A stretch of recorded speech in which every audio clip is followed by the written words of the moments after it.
ਖੇਡਦਾ ਪੰਜਾਬ ਦੌੜਦਾ ਪੰਜਾਬ ਫਲਦੇ ਫੁੱਲਦੇ ਨੌਜਵਾਨ ਵਜ਼ੀਰ ਆਲਾ ਪੰਜਾਬ ਦੀ ਸੋਚ ਨੂੰ ਸੂਬਾਈ ਵਜ਼ੀਰ ਖੇਡ ਫੈਸਲ ਅਯੂਬ ਨੇ ਅਮਲੀ ਜਾਮਨਾ ਪਿਆ ਦਿੱਤਾ ਹੈ। ਪੰਜਾਬ ਨੈਸ਼ਨਲ ਮੈਰਾਥਨ ਤੇ ਸਾਈਕਲਿੰਗ ਰੇਸ ਦੇ ਵਿੱਚ ਬੰਦੇ ਬੁੱਢੀਆਂ ਬਾਲਾਂ ਬੁੜੇ ਤੇ ਖਾਸ ਅਫਰਾਦ ਸਮੇਤ ਸਭ ਨੇ ਹਿੱਸਾ ਲਿੱਤਾ। 11000 ਖਿਡਾਰੀਆਂ ਨੇ ਰਜਿਸਟ੍ਰੇਸ਼ਨ ਕਰਵਾਈ। 3500 ਖਿਡਾਰੀ ਮੈਦਾਨ ਵਿੱਚ ਨਜ਼ਰ ਆਏ।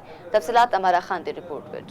ਖੇਡਦਾ ਪੰਜਾਬ ਦੌੜਦਾ ਪੰਜਾਬ फलदा फुलदा नौजवान पंजाब नैशनल मैराथन ते साइकलिंग रेस दे विच बंदे ते बुढ़ियां बाला बुढ़ियां समेत खास अफराद दी शिरकत। किसी ने जित लई साइकिल भजाई ते किसी ने मुखालिफ नूं पिछे छड्डण दी बहुत तेज दौड़ लाई। व्हील चेयर ते आने वाले हैरानकुल सलाहियतां दा मुजाहरा करदे दिखाई दिते। कराची दे एथलीट सब उत्तेबाजी लै गए जो लाहौर दी सफाई खूबसूरती ते सड़कां दी भी तारीफ करते नजर आए। पूरे पाकिस्तान से यहाँ पर आपके टॉप एथलीट्स, आपके रनर्स, आपके साइकिलिस्ट पूरे पाकिस्तान से यहाँ मौजूद थे। आज जीत के थोड़ा सा और अच्छा लग रहा है एंड उम्मीद है कि इंशाल्लाह ऐसे इवेंट्स फ्रीक्वेंसी के साथ होते रहेंगे। हमारा अगले अक्टूबर या नवंबर में we will be breaking the record of 100,000। 1 lakh लोगों की रजिस्ट्रेशन हम करेंगे।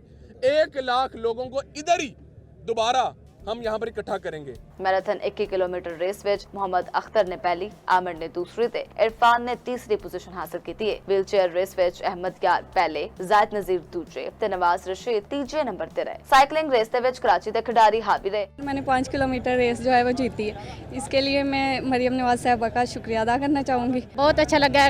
कंपटीशन होने चाहिए इस तरह के, हर एक को मौका मिलना चाहिए। 21 किलोमीटर मर्दां दी रेस दे विच कराची दे अली इलियास पहली पोजीशन लै उड़े। लाहौर दे आकिब दूजी ते केपी दे सनाउल्ला तीसरे नंबर ते रहे। औरतां दी 5 किलोमीटर साइकिलिंग रेस दियां तीनों पोजीशंस कराची दियां औरतां ने अपने नां कीती। ज़ैनब पहली, अनीसा दूजी ते राबी तीसरे नंबर ते रही। अमारा खान, चौपाल, लाहौर।